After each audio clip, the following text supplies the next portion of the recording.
Hello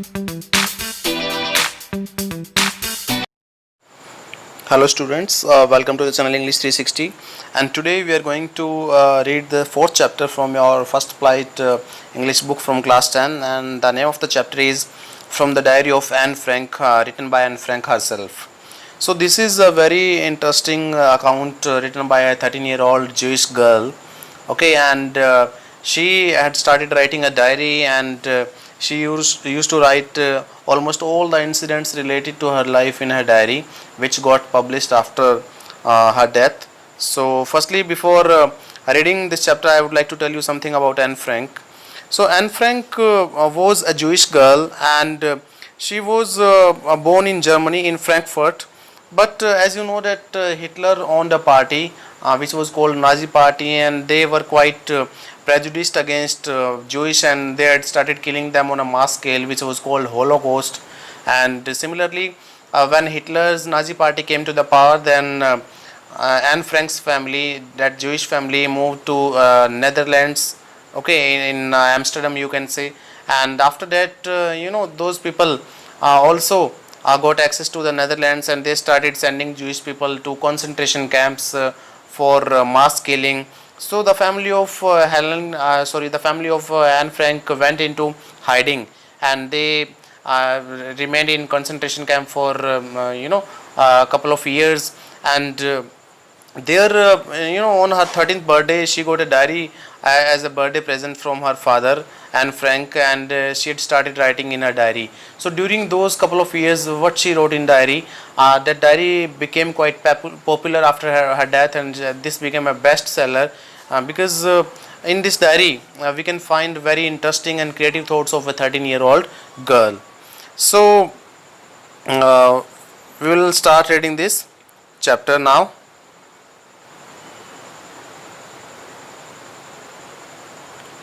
So firstly, I will talk of the characters mainly. There are some characters in this chapter. First of all, Anne Frank, the girl who she is a 13-year-old Jewish girl who is who writing her diary. And then there is her family. Her father name is Otto Frank. There is an elder sister of Anne Frank. Her name is Margaret. And of course there is her teacher, maths teacher, Mr. Kissing, who was quite annoyed with Anne Frank because of her talkative nature, and he used to give her extra homeworks for that as a punishment. So there are quite a few characters in this chapter. तो देखिए, सबसे पहले हम बात करते हैं कि ये क्या हेलन ये एन फ्रैंक क्या बात करती है इसमें, कि writing in a diary is a really strange experience for someone like me. Not only because I have never written anything before, but also because it seems to me that later on neither I nor anyone else will be interested in the musings of a 13-year-old school girl. तो अपनी diary लिखने के experience को share कर रही है यहाँ पे एन फ्रैंक जो है. वो कह रही है कि डायरी लिखना मेरे लिए एक अजीब सा अनुभव था, क्योंकि मैंने पहले कभी कुछ भी नहीं लिखा था. इस बात के लिए नहीं, क्योंकि मैं ये सोचती थी कि ना तो मैं और ना ही कोई और एक 13 साल की लड़की क्या लिख सकती है, मतलब उसका थॉट प्रोसेस क्या होगा, उसकी म्यूजिंग्स क्या होगी, म्यूजिंग्स का मतलब थॉट प्रोसेस. तो कहते हैं कि कौन उस चीज़ में इंटरेस्टेड होगा. ठीक है, तो ये मेरे लिए एक स्ट्रेंज सा एक्सपीरियंस रहा जब मैंने डायरी लिखनी स्टार्ट की. Oh well, it doesn't matter. I feel like writing and I have an even greater need to get all kinds of things off my chest. तो कहती है, अरे इस बात से कोई फ़र्क नहीं पड़ता कि लोग मेरी डायरी को कितना पसंद करेंगे या नहीं, वैसे भी डायरी पर्सनल होती है खुद के लिए. और कहते हैं कि मेरा मन करता है लिखने के लिए, और इससे भी बड़ी बात यह है कि मेरे दिल पे बहुत सारी बातों का बोझ है जो मैं किसी के साथ शेयर करना चाहती हूँ. तो अगर मैं वो लिख दूंगी डायरी पे, तो शायद मेरे मन का बोझ हल्का हो जाएगा, वो बातें मेरे दिल से मतलब निकल जाएगी, तो हल्की हो जाएगी. Paper has more patience than people. I thought of this saying on one of those days when I was feeling a little depressed and was sitting at home with my chin in my hands, bored and listless, wondering whether to stay in or go out. तो एक दिन कहती है कि मैं मेरे घर पे बैठी हुई थी, मतलब मैंने अपनी जो चिन थी वो अपने हाथों के बीच में रखी हुई थी, और मैं काफ़ी बोर फील कर रही थी. कोई एनर्जी, किसी भी चीज़ में कोई इंटरेस्ट मुझे नहीं बन रहा था. मैं ये सोच रही थी कि घर में रुकूँ या बाहर जाऊँ.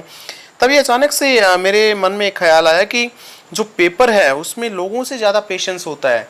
मतलब लोगों को अगर आप कोई बात कह दो तो शायद हो सकता है वो बात आगे किसी को कह दें, लेकिन अगर आप पेपर से अगर कुछ शेयर करते हो तो वो बात कहीं नहीं जाएगी. So I finally stayed where I was brooding. Yes, paper does have more patience, and since I'm not planning to let anyone else read this stiff back notebook, grandly referred to as a diary, unless I should ever find a real friend, it probably won't make a bit of difference. तो कहते हैं कि हाँ, तभी मैं ये सोच ही रही थी कि अचानक से ब्रूडिंग का मतलब था सोचना, गहरे विचारों में खोना। तो तभी मुझे ये ख्याल आया कि हाँ, सच में पेपर में जो है लोगों से ज़्यादा पेशेंस होता है। और कहता है कि मैं मेरी ये जो हार्ड कवर्ड जो नोटबुक है, जिसका कवर हार्ड है, इसको मैं बड़े प्यार से, मतलब अगर मैं डायरी बोलूँ तो कहते हैं कि मैं इसको किसी को पढ़ने थोड़ी दूंगी जब तक कि मुझे कोई सच्चा दोस्त नहीं मिल जाता। हाँ, हो सकता है उसको मैं पढ़ने दूँ, लेकिन इस बात से कोई ज़्यादा फर्क भी नहीं पड़ेगा। Now I am back to the point that prompted me to keep a diary in the first place. I don't have a friend. तो कहती है आओ चलो मैं उसी बात पे फिर से आती हूँ जिसने मुझे डायरी लिखने के लिए प्रेरित किया, इंस्पायर किया। किस बात ने मुझे इंस्पायर किया? कि मेरा कोई दोस्त नहीं है। Let me put it more clearly. Since no one will believe that a 13-year-old girl is completely alone in the world, and I am not.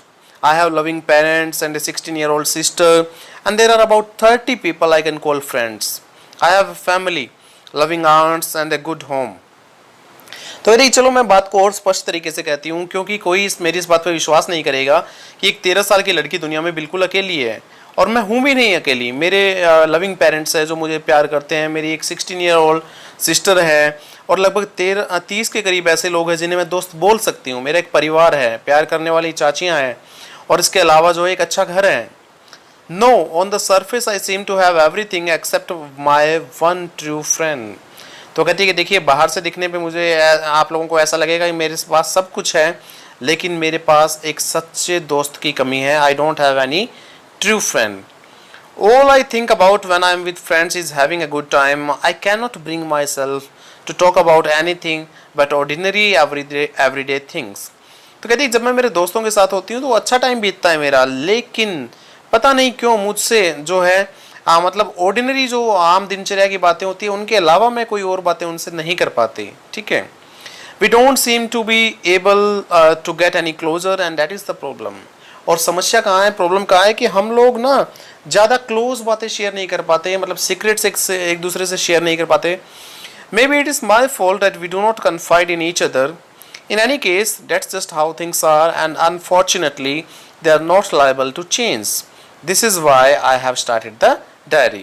तो कहते हैं हो सकता है कि मेरा ही दोष हो इसमें भी कि मैं शेयर नहीं कर पाती, हो सकता है मैं कन्फाइड नहीं कर पाती हूँ। कन्फाइड होता है अपने सीक्रेट्स और प्राइवेट बातें किसी दूसरे को बताना, तो शायद मैं ऐसा नहीं कर पाती किसी के साथ ईजिली। और चलो जो भी बात हो, अभी बातें फिलहाल ऐसी ही है, और दुर्भाग्यवश उनमें कोई चेंज भी नहीं होने वाला। मतलब ऐसा नहीं कि सिचुएशन चेंज हो जाएगी और कल को मैं लोगों को शेयर कर सकती हूँ बातें, ऐसा होना भी नहीं है। इसीलिए मुझे एक सच्चे दोस्त की कमी महसूस हुई और मैंने क्या लिखना स्टार्ट किया, एक डायरी लिखना स्टार्ट किया। To enhance the image of this long-awaited friend in my imagination, I don't want to jot down the facts in this diary the way most people would do, but I want the diary to be my friend, and I'm going to call this friend Kitty. तो कहते हैं कि मेरी नज़र में इस जो एक लंबे इंतज़ार के बाद जो दोस्त आया है, मतलब जो ये डायरी जो मैं लिखने जा रही हूँ, मेरी नज़र में इसकी इमेज को एनहेंस करने के लिए, इसकी इमेज को बढ़ाने के लिए मैं लोगों की तरह डायरी नहीं लिखूंगी। जैसे ज़्यादातर लोग क्या करते हैं, कोई भी उनके साथ एक्सपीरियंस हुआ वो जाके उस डायरी में नोट कर देते हैं। लेकिन क्योंकि मैं तो ये चाहती हूँ बल्कि कि मैं मेरी डायरी को मेरी दोस्त बनाऊँ, और मैं मेरे इस दोस्त का नाम भी रखा है मैंने, मैं इसे क्या बुलाऊँगी, I'll call it Kitty. Since no one would understand a word of my stories to Kitty if I were to plunge right in, I would better provide a brief sketch of my life, much as I dislike doing so. तो कहते हैं कि अगर मैं सीधा ही लिखना start कर दूं किटी के अंदर, डायरी के अंदर, ठीक है, एकदम से उछाल, प्लंज का मतलब जैसे से एकदम से लिखना स्टार्ट कर दूं, तो शायद कभी कोई मेरी ये बात समझ ही नहीं पाएगा कि मैंने क्या लिखा। तो मैं क्या करूँगी कि मैं लिखने से पहले मेरी लाइफ के बारे में, मेरे परिवार के बारे में थोड़ा सा आपको बताना चाहूँगी। हालांकि मुझे ऐसा करना अच्छा नहीं लग रहा, फिर भी for the sake of understanding I would do that. My father, the most adorable father I have ever seen, didn't marry my mother until he was 36 and she was 25। तो कहते हैं मेरे पापा, जिन्हें मैं दुनिया के सबसे अडोरेबल फादर कहूँगी, जिन्हें इतना चाहते हैं हम लोग, ठीक है, तो कहते हैं कि उन्होंने मेरी माँ से तब तक शादी नहीं की जब तक उनकी खुद की उम्र 36 नहीं हो गई और मेरी मदर की एज 25 नहीं हो गई। My sister Margot was born in Frankfurt in Germany in 1926। I was born on 12 June 1929। मेरी बहन जो मार्गरेट थी उसका जन्म हुआ था फ्रैंकफर्ट जर्मनी में 1926 में, और मेरा जन्म हुआ था 12 जून 1929 में। I lived in Frankfurt until I was 4। मैं फ्रैंकफर्ट में 4 साल की उम्र तक रही। My father emigrated to Holland in 1933। My mother Edith Hollander Frank went with him to Holland in September, while Margaret and I were sent to Aachen to stay with our grandmother। तो मेरे पिताजी जो थे, मेरे पापा जो थे, वो हॉलैंड चले गए थे 1933 में, एमिग्रेट कर गए थे वो। और एमिग्रेट होता है एक देश को छोड़ के दूसरे देश में चले जाना। और मेरी मदर जो थी, जिनका नाम था एडिथ हॉलैंडर फ्रैंक, वो उनके साथ हॉलैंड चली गई थी सितंबर में। और जबकि मार्गरेट और मुझे हमारी दादी जी के पास रहने के लिए आखिर नाम की जगह पे भेज दिया गया। Margaret went to Holland in December and I followed in February, when I was plunked down on the table as a birthday present for Margaret। Margaret जो थी वो हॉलैंड दिसंबर में गई और मैं फरवरी में चली गई, और जहाँ पे मुझे मार्गरेट के बर्थडे प्रेजेंट के तौर पे मुझे उसकी टेबल पे एकदम से रख दिया गया। तो ये एक थोड़ा सा ह्यूमरस वे में यहाँ पे बताया गया है कि I was plunked down as a birthday gift for Margaret. I started right away at the Montessori Nursery School। I stayed there until I was 6, at which time I started in the first form। In the sixth form, my teacher was Mrs. Cupris, the headmistress। At the end of the year, we were both in tears as we said a heartbreaking farewell। तो कहते हैं कि मैंने वहाँ जाते ही, Holland में जाते ही जो है मोंटेसरी नर्सरी स्कूल में पढ़ना स्टार्ट कर दिया। मैं वहाँ 6 की एज तक रही और मैंने मतलब फर्स्ट फॉर्म में स्टार्ट किया था, और जब मैं 6th फॉर्म में पहुंची तो मेरी जो टीचर थी वो मिसेस क्यूप्रिस थी, जो हेडमिस्ट्रेस थी। और जब साल के अंत तक आते आते जब विदाई का टाइम हुआ तो हम दोनों ही रो पड़े, और काफ़ी ये दिल तोड़ने वाली विदाई थी। In the summer of 1941 grandma fell ill and had to have an operation. तो कहते हैं कि 1941 की समर में जो है वो दादी जी बीमार पड़ गई और उनका ऑपरेशन करवाना पड़ा। So my birthday passed with little celebration. तो इसलिए मेरा जो जन्मदिन था वो उसमें कोई खास सेलिब्रेशन नहीं हुआ था। Grandma died in January 1942। No one knows how often I think of her and still love her. तो कहते हैं कि दादी जी जो है वो चल बसी जनवरी 1942 में, और कोई नहीं जानता कि कितना मैं उनको मिस करती हूँ, कितना उनसे प्यार करती हूँ आज भी। और this birthday celebration in 1942 was intended to make up for the other and grandma's candle was lit along with the rest। तो एन कहती है कि जो पहले वाला मेरा बर्थडे था उसमें कोई खास सेलिब्रेशन नहीं हुआ था, लेकिन इस बार जो बर्थडे था वो ये कोशिश की गई कि पहले वाले की कमी को पूरा कर दे, और कैंडल्स के साथ साथ दादी जी की भी एक कैंडल जलाई गई इसमें। The four of us are still doing well, and that brings me to the present date of 20 June 1942 and the solemn dedication of my diary। और हम 4 लोग, मतलब मैं, मेरे पापा, मेरे मम्मा और मेरी बहन जो है, हम अभी भी अच्छे हैं बिल्कुल। और आज ये बात मैं आपको जब बता रही हूँ तो अभी आज की डेट आ गई है 20 जून 1942, और अब मैं पूरी तरह से अपने आप को मेरी डायरी के प्रति समर्पित करना चाहती हूँ, सीरियस होकर मैं डायरी लिखना चाहती हूँ। तो देखिए ये जो एंट्री है एन फ्रैंक की, वो है सैटरडे 20 जून 1942 की। तो ये डायरी का नाम जो है वो किटी लिखती है। तो डायरी एंट्री का भी ये काइंड ऑफ एक फॉर्मेट है स्टूडेंट्स के लिए कि dearest kitty, our entire class is quacking in its boots। The reason of course is the forthcoming meeting in which the teachers decide who will move up to the next form and who will be kept back। तो वो कहते कि dearest kitty, हमारी सारी जो class है वो काफ़ी नर्वस है इस टाइम, क्योंकि देखिए क्वैकिंग इन इट्स बूट का मतलब होता है मतलब जैसे नर्वसनेस के कारण जो शेकिंग होती है, डेट इज़ कॉल्ड क्वैकिंग। तो कहते हैं कि the reason of course is the forthcoming meeting. कहते हैं कि इसका कारण ये है कि अभी एक मीटिंग होने वाली है टीचर्स की, जिसमें टीचर्स ये डिसाइड करेंगे कि किस बच्चे को नेक्स्ट क्लास में प्रमोट किया जाए और किसको पिछली क्लास में ही रखा जाए। Half the class is making bets. Jean and I laugh ourselves silly at the 2 boys behind us, Ian and Jack, who have stacked their entire holiday savings on their bet। तो कहते हैं कि सारी आधी क्लास जो है वो क्या कर रही है, शर्तें लगा रही है, मतलब इस बारे में कि कौन आगे जाएगा, कौन नेक्स्ट क्लास में, कौन पीछे वाली क्लास में रहेगा। तो कहते हैं कि मैं और जीएन, जो मेरी फ्रेंड जीएन है, वो हम हमारे पीछे जो 2 लड़के बैठते हैं ना, सीएन और जैक, उन पे हंस रहे हैं, मतलब पागलों की तरह। उन्होंने क्या किया है, अपनी सारी हॉलीडेज की जो भी सेविंग्स है वो शर्तों पे उन्होंने खर्च कर दी है। From morning to night it's you are going to pass, no I am not, yes you are, no I am not. तो कहते हैं कि सुबह से लेकर रात तक उन लोगों का क्या चलता रहता है। कहता है कि नहीं तुम पास होने वाले हो, वो कहता है नहीं मैं नहीं होने वाला, कहता है हाँ तुम पास हो जाओगे, कहता है नहीं मैं नहीं होऊंगा। तो ये सब बातें उनकी चलती रहती है। Even G's pleading glances and my angry outburst cannot calm them down. If you ask me, there are so many dummies that about a quarter of the class should be kept back, but teachers are the most unpredictable creatures on earth. तो कहते कि यहाँ तक कि जो मेरी friend जी है उसने उन्हें मतलब रिक्वेस्ट वाली नज़रों से देखा, उन्हें रिक्वेस्ट की, और मैं कई बार गुस्से से मतलब मेरे जो आउटबर्स्ट होते हैं एकदम मैं एक्सप्रेशन देती हूँ गुस्से वाले, वो चीज़ भी उन्हें रोक नहीं पाए। और कहते हैं कि अगर आप मुझसे पूछोगे तो मेरी क्लास में इतने डमीज़ हैं, डमीज़ का मतलब डल स्टूडेंट्स हैं कि जो 1/4 ऑफ द क्लास है ना उसको मतलब उसी क्लास में रखा जाना चाहिए, उन्हें प्रमोट नहीं करना चाहिए। बट साथ ही जी कुछ कह भी नहीं सकते, क्योंकि टीचर्स जो है इस धरती के सबसे अनप्रेडिक्टेबल क्रिएचर्स हैं। मतलब उनके बारे में आप कुछ भी प्रेडिक्ट नहीं कर सकते कि वो किसको पास कर देंगे, किसको फेल कर देंगे। I am not so worried about my girl friends and myself will make it. The only subject I am not sure about is maths. Anyway all we can do is wait until then we keep telling each other not to lose heart।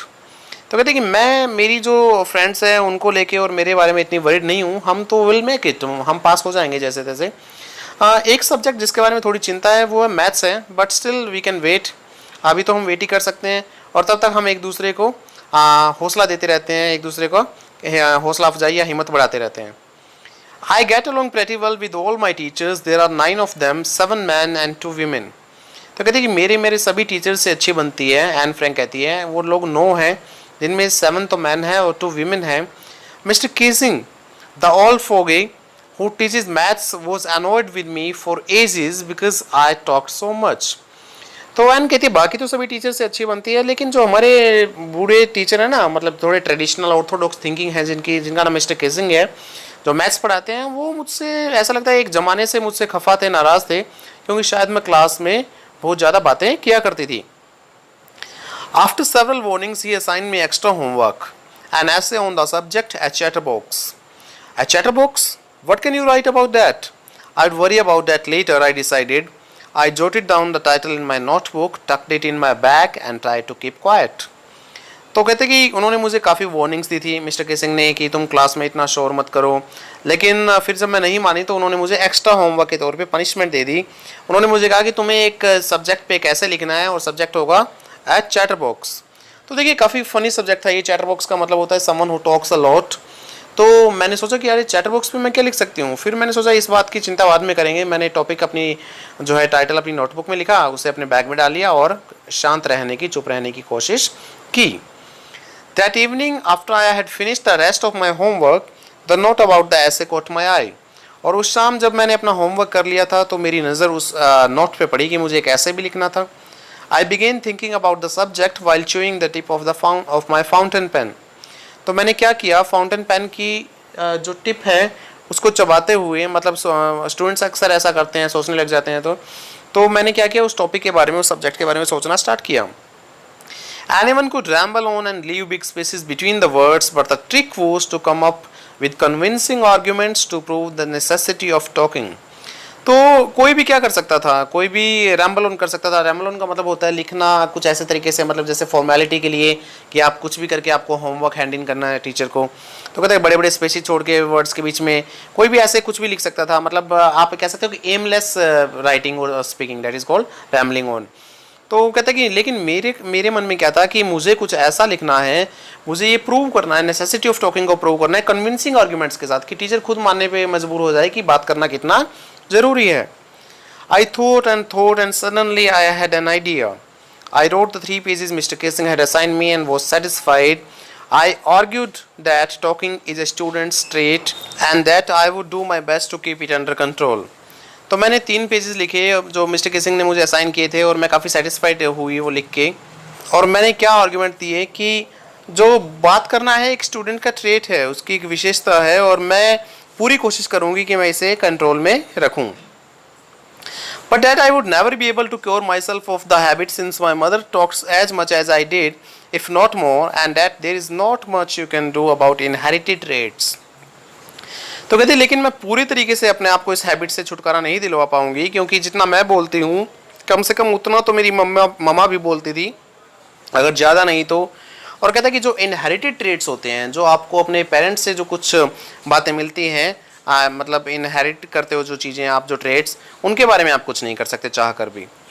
Mr. Kissing had a good laugh at my arguments, but when I proceeded to talk my way through the next lesson, he assigned me a second essay.